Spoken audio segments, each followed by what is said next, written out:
कैसे हैं सभी छात्र और छात्राएं। चलिए मैं आपका अपना टीचर गुलशर गौर आज मैं आपके लिए जनरल हिंदी या सामान्य हिंदी का टॉपिक लेकर आया हूं और वो टॉपिक है आज का हमारा समास।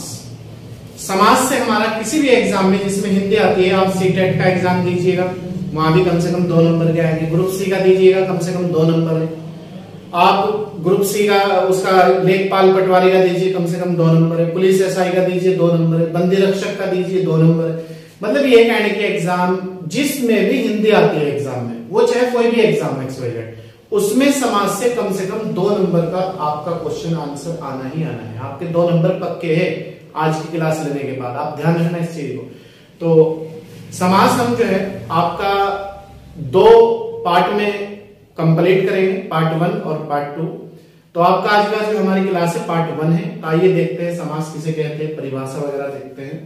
देखिए टॉपिक है हमारा, विषय हमारा सामान्य हिंदी, टॉपिक है समास। क्लियर है, याद रखें। आइए परिभाषा जानते हैं समास की। जब 2 या अधिक पद मिलकर, मतलब कम से कम 2 पद होने चाहिए, ये ध्यान रखना, या अधिक पद मिलकर एक हो जाते हैं। जब 2 या अधिक पद मिलकर, मतलब जैसे ये है 2, ये 1 हो गए, या फिर ये 1 हो गए, तो ये 4 हो गए, तो 2 या अधिक पद मिलकर एक हो जाते हैं। इस मेल की क्रिया को समास कहते हैं। क्लियर है। इस क्रिया से जो शब्द बनता है उसे समस्त पद कहते हैं, उसे समस्त पद कहते हैं। इसमें कभी तो प्रथम पद मुख्य होता है, कभी दूसरा पद, कभी अंतिम पद प्रधान होता है। मतलब इस तरह की प्रक्रिया में जो समस्त पद मिलकर समास का निर्माण करते हैं उसमें 3 पद होते हैं, प्रथम, सेकंड और थर्ड। कभी कभी इसमें प्रथम पद मुख्य हो जाता है, कभी कभी सेकंड और कभी कभी थर्ड लास्ट। एक बार फिर समझ लीजिएगा। जब 2 या अधिक शब्द मिलकर एक हो जाते हैं तब इस मेल की क्रिया को समास कहते हैं। मतलब किसी भी चीज का मिलन, आप इतना याद रखना, मिलन जो होता है वो समास है कहते हैं, और जो टूटना होता है वो संधि है। इस क्रिया से जो शब्द बनता है उसे समस्त पद कहते हैं। इसमें कभी तो प्रथम पद मुख्य होता है, कभी दूसरा पद, तो कभी अंतिम पद प्रधान होता है। क्लियर है। लेकिन कभी कभी इन दोनों के अर्थों के अलावा पद का कोई भिन्न अर्थ भी होता है। मतलब कभी कभी ऐसा होता है कि प्रथम पद सेकंड पद के अलावा कोई और भी अर्थ निकल जाता है पद का। वो कौन सा अर्थ है? वो तीसरा अर्थ है। क्लियर। प्रथम और सेकंड पद मुख्य होंगे, लेकिन कभी कभी क्या होता है कि इन दोनों के अलावा कोई तीसरा पद का अर्थ भी निकल जाता है। वो कभी कभी बहुत कम कंडीशन होती है। समास के विग्रह में अर्थों की भिन्नता होती है। मतलब जब हम इसे विग्रह मतलब अलग अलग, जब हम इसे अलग अलग करते हैं तो उसमें अर्थों की भिन्नता होती है, और इसी भिन्नता के आधार पर, मतलब जो इसकी ध्वनि अलग अलग निकलती है, उसी ध्वनि के आधार पर या भिन्नता के आधार पर या प्रकार के आधार पर, कुछ भी कह सकते हो आप, समासों के नाम निश्चित किए गए हैं। जैसे एक बार फिर देख लीजिएगा क्योंकि बहुत मोस्ट इंपॉर्टेंट पॉइंट है। समास के विग्रह में, विग्रह कहते हैं अलग, अर्थों की भिन्नता होती है। मतलब अर्थ किसी का कुछ निकलता है और किसी का अर्थ कुछ निकलता है, और इसी भिन्नता के आधार पर समासों के नाम निश्चित किए गए हैं। जैसे हिमालय, तो हिमालय की अगर हम संधि करें, हिम प्लस आल्य बनता है। ठीक है। तो अलग करना तो संधि हो जाती है, लेकिन हमें यहां जोड़ना है। तो हिम का मतलब होता है यहां बर्फ, जबकि आल्य का मतलब होता है घर या भंडार। क्लियर है। नोट, समास के से 2 वर्णों के बीच, याद रखना, 2 वर्णों के बीच प्रसंग, टूटे हुए शब्द या विभक्ति का लोप हो जाता है। जैसे ये है हिमालय, तो ये अपना में एक समास है। ठीक है। हिमालय, जब हम इसे हिमालय जो हिम प्लस आल्य करते हैं तो इसमें विभक्ति, हिम का आल्य, तो विभक्ति का लोप हो गया तो हिमालय। टूटे हुए शब्द या विभक्ति का लोप हो जाता है, जैसे राजा का पुत्र। तो इसमें के, का, की ये विभक्ति होती है, तो इसमें राजा का में विभक्ति क्या है? का। पुत्र, तो जब हम इसे पूर्ण रूप लिखते हैं इसका राजपुत्र, तो इसमें विभक्ति जो है लोप हो गई, या टूटे हुए पर्सन में विभक्ति का लोप हो गया है। क्लियर है यहां तक के? एक बार फिर समझ लीजिएगा, समास के दो वर्णों के बीच, जैसे दो वर्ण का मतलब है एक ये और एक ये, पर्सन टूटे हुए शब्द या विभक्ति का लोप हो जाता है, जैसे राजा पुत्र। अगर हम कहते हैं राजा का पुत्र, तो हमने क्या लिखा? राजपुत्र का, तो का विभक्ति खत्म कर दिया। इसके बाद समास के नियमों से बना शब्द समस्त पद या समासिक पद कहलाता है। याद रखना, जो रूल रेगुलेशन अभी हमने पढ़ के आए, उससे जिस शब्द का भी निर्माण होगा, जो भी शब्द बनेगा उससे, तो वो क्या होगा? समस्त पद या समासिक पद होगा। जैसे राजपुत्र, तो ये समस्त पद हो गया और विभक्ति का इसमें लोप हो गया। क्लियर है यहां तक के? कोई डाउट? नेक्स्ट है, जब समासिक पदों को अलग अलग मतलब कैसे? जैसे ये राजपुत्र, तो इसे हमने अलग अलग करा राजा का पुत्र। तो जब समासिक पदों को अलग अलग करते हैं, तो इस प्रक्रिया को समास विग्रह कहा जाता है। तो ये क्या हो गया? ये हो गया समास, और ये हो गया समास विग्रह। जैसे देख लीजिएगा, राजपुत्र समास है ना अपने नाम में राजपुत्र, तो इसका समास विग्रह कैसे होगा? राजा का पुत्र। लंबोदर समास हो गया, लंबा हो उधर जिसका, तो क्या हो गया? समास विग्रह। नेक्स्ट है, क्लियर है यहां तक के परिभाषा में? कोई डाउट? नेक्स्ट है, समास की भिन्नता के आधार पर 6 भेद होते हैं या 6 प्रकार होते हैं। क्वेश्चन ये भी आता है सिद्धांत एग्जाम में कि समास कितने प्रकार के होते हैं, या विभिन्नता के आधार पर, या भिन्नता के आधार पर, या भेद के आधार पर समास कितने प्रकार के होते हैं। तो सब आंसर आपका 6 जाएगा। क्लियर है? जैसे तत्पुरुष समास, क्रमधारीय समास, अविभव समास, द्विगु समास, बहुव्रीहि समास और द्वंद्व समास। ये आपके भिन्नता के आधार पर, अर्थ के आधार पर, भेद के आधार पर, प्रकार के आधार पर 6 प्रकार के समास होते हैं। क्लियर है? आइए इसके बाद देखते हैं हम तत्पुरुष समास। देखिए इसके बाद हमारा है तत्पुरुष समास। देखते हैं तत्पुरुष समास।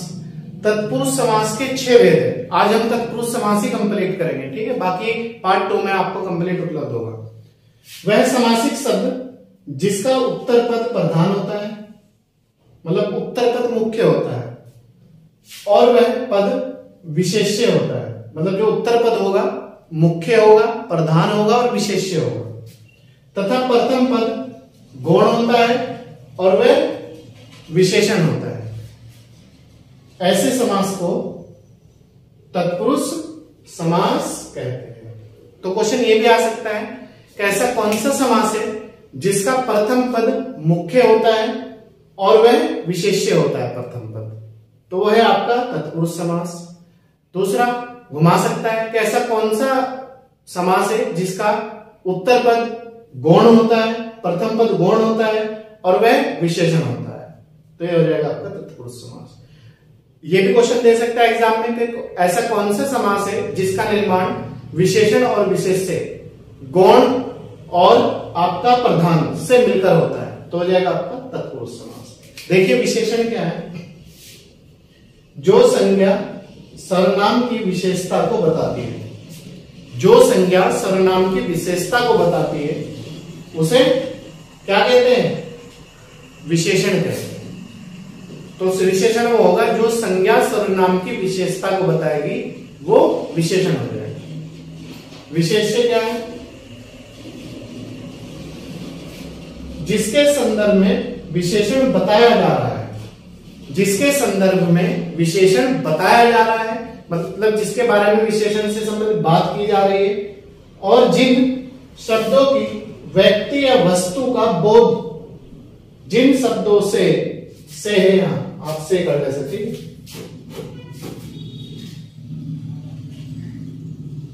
जिन शब्दों से व्यक्ति या वस्तु का बोध मतलब पता चलता है, वह आपका विशेषण होगा। तब याद रखना, विशेष्य वो होगा जो संज्ञा और सर्वनाम की विशेषता को बताता है, वो हो जाएगा आपका विशेषण। विशेषण का प्रयोग किस समास में होता है? तत्पुरुष समास में। जिसके संदर्भ में विशेषता बताई जाती हो और जिन शब्दों से व्यक्ति या वस्तु का बोध होता है, वो हो जाएगा आपका विशेष्य। जैसे राजा का पुत्र, ये आपका समस्त पद है, राजा का पुत्र। तो इसमें विशेषण और विशेष्य अगर आपसे पूछ ले, राजा जो है वो आपका विशेषण हो जाएगा और पुत्र जो है आपका विशेष्य हो जाएगा। ठीक है, तो इस तरह दे देता है कभी कभी सेंटेंस, तो इसमें विशेषण कौन सा है, विशेष्य कौन सा है?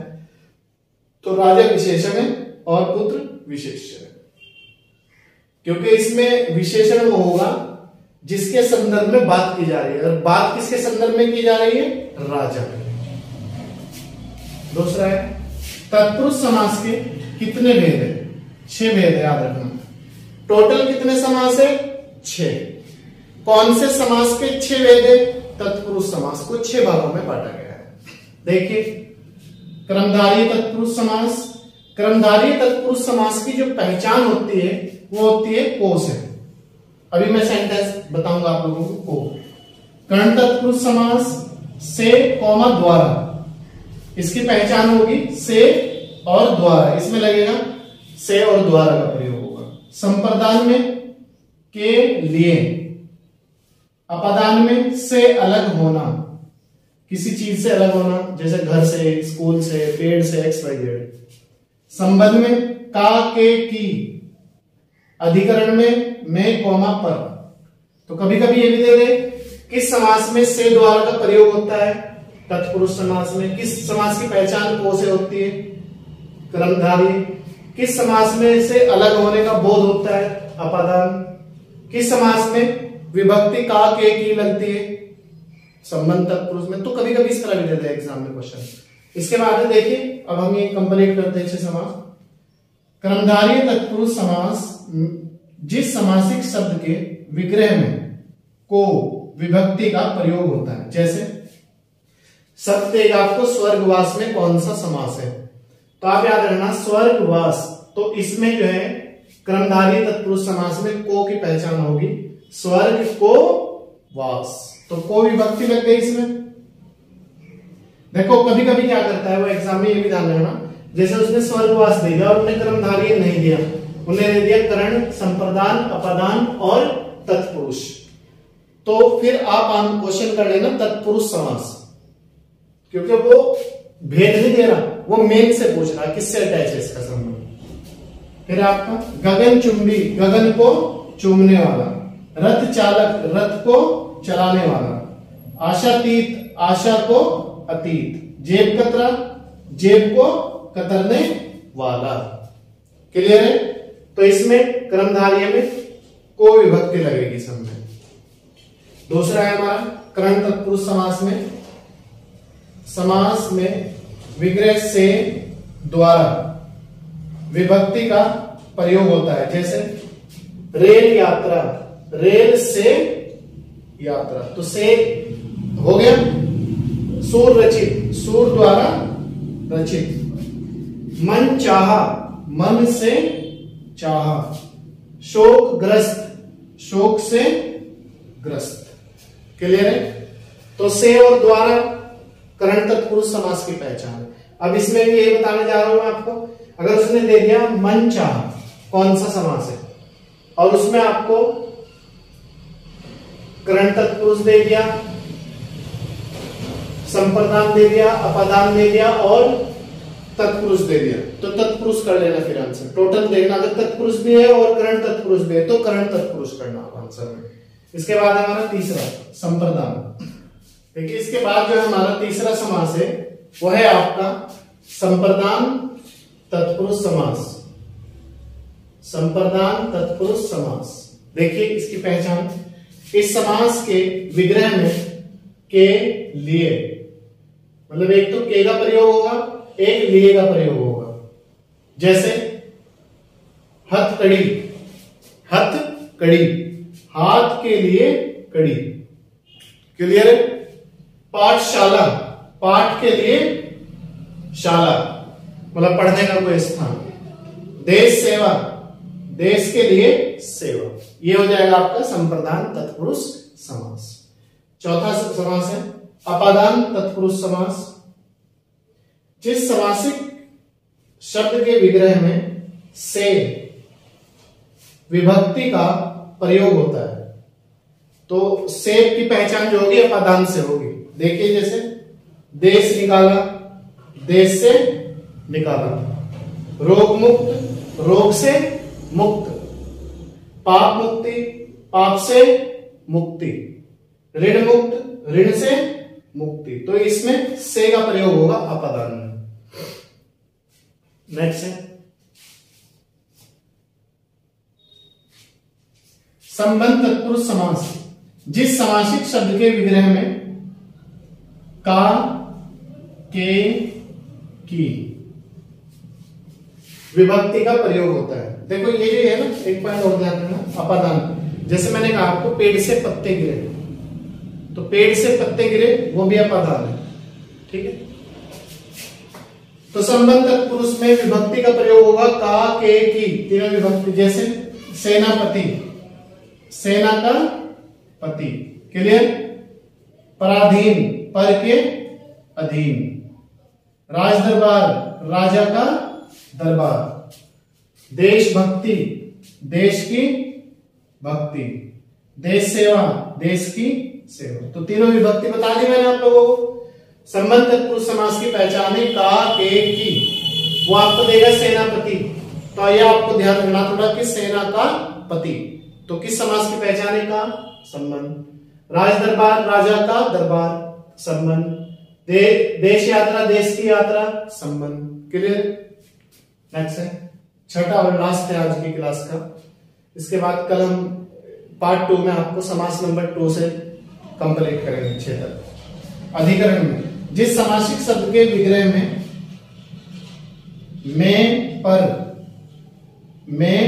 पर विभक्ति का प्रयोग होता है। जैसे घुड़सवार, घोड़े पर सवार, तो पर इसमें विभक्ति है।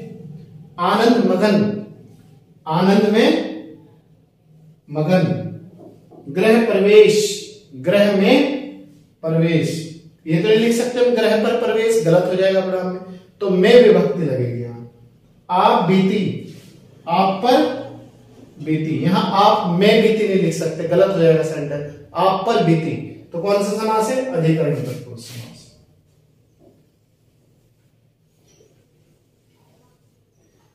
हरफन मौला, हरफन में जानकार। जो मल्टी डायमेंशनल आदमी होती है कि वो एक टीचर भी है, वो एक स्पोर्ट का खिलाड़ी भी है, वो एक गायक भी है, वो एक संगीतज्ञ भी है, तो ये सब चीजें उसे कहते हैं हरफन मौला, हरफन में जानकार। तो ये थी आज की हमारी समास की क्लास। समास, पहला जो हमारा समास था वो आपका हमने कंप्लीट किया है, तत्पुरुष समास, और उसके 6 भेद हमने कंप्लीट करे हैं। तो बाकी इसका जो पार्ट 2 है वो आपको क्लास नंबर पार्ट 2 में उपलब्ध हो जाएगा। तो आप समास कंप्लीट पार्ट 1 और पार्ट 2 को मिलाकर पढ़े, तब देखना आपका कोई भी एग्जाम लीजिए आप जिसमें हिंदी आती है, आपका कोई भी क्वेश्चन अगर समाज से उठेगा, इससे बाहर कोई भी क्वेश्चन नहीं आ सकता।